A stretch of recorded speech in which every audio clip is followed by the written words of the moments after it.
What's up, guys? Splash Bro Sam here with Splash Bro Sports. As you guys know, we're here to deliver the most wavy sports content. It's our favorite time of year, NBA playoffs. Here to talk about the number 8 seed matchup in the play-in tournament we got tomorrow. We're going to be doing an episode on the East side and then the West side as well. First, we definitely want to dive into the East side. We got a very spicy matchup. We got number 10 seed Bulls versus 8 seed Heat. As we guys saw the other night, the Heat dropped the ball against the Hawks at home the other night, and then the Bulls pulled out the upsets on the road. So now they'll be playing the Heat at home in Miami, and I think we're gonna have a great matchup. They got the Heat favored by 5.5.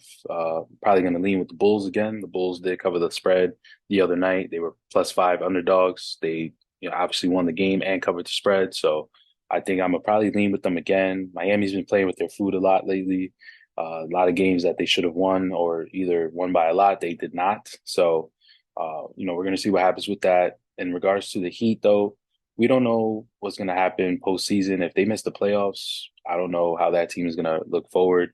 I feel bad for Udonis Haslem if he has to go out that way. Obviously, we want him to compete, be on the sidelines, barking at somebody, letting them know they're missing their defensive assignment. But nevertheless, I think what UD has to offer, I think it would be dope to see him go deep, into the playoffs. So I don't know how that's going to pan out, but if they wind up winning, they're going to play the Bucks, which obviously is the best team right now. They finished with the best record in the NBA, and the winner of this matchup will play the Bucks. So they'll play them on Sunday.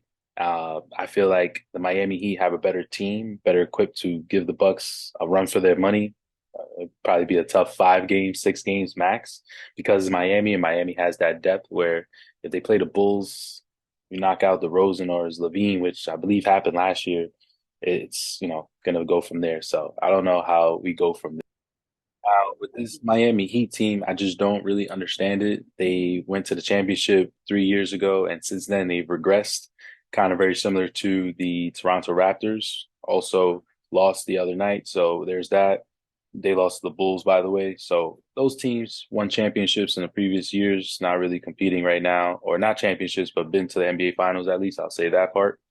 But right now, the Bulls Heat, I think it's going to be a great matchup. Probably might go under. Not too sure about the over in that one. But I think the both teams have a lot to offer. I like Vooch in the middle versus Bam Adebayo. It's probably going to be a very tough matchup. You got Jimmy Buckets probably going to guard Zach Levine and DeMar DeRozan will probably take some turns. And at the end of the day, the Heat are very deep at the guard position. So they'll probably just throw around a lot of guards to throw at Zach Levine and keep him occupied through the course of the night, probably tire him out. Whoever's guarding Jimmy Butler is also probably going to get tired out. And then Tyler Hero as well. So that's something to look out for. Hopefully Kyle Lowry's healthy. He's going to be healthy. Kyle Lowry might be a little playoff run. Maybe they get into the play-in, and then from there, hopefully they play the Bucks. So we're gonna see how that goes. Honestly, I just feel like the Miami Heat have a lot to offer, more depth, and they will definitely make it tougher for the Bucks, opposed to the Bulls, where I just don't really think it's a competition. And when we don't see Levine or DeRozan on the floor, I think that's when you'll see the Bucks just dominate them. Where the Bucks don't necessarily need Giannis to be on the court just to dominate. We've seen them play well without him as well. Kind of similar to the Grizzlies without John Morant, although the Grizzlies play a little significantly better without John Morant.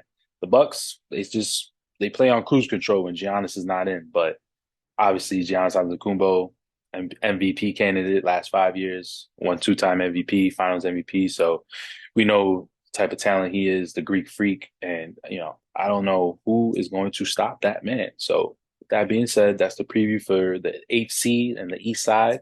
We're going to be doing a preview for the West side as well. And that matchup, it'll be Thunder versus the Wolves, probably very spicy. And I know that whoever comes out of that matchup probably might have the Nuggets' hands full. So we'll see where that goes. But that's going to conclude this episode of Splash Pro Sports on this podcast. Just want to say thank y'all all for the support. And just want to say, please click that link and like and follow button. Please have a good day.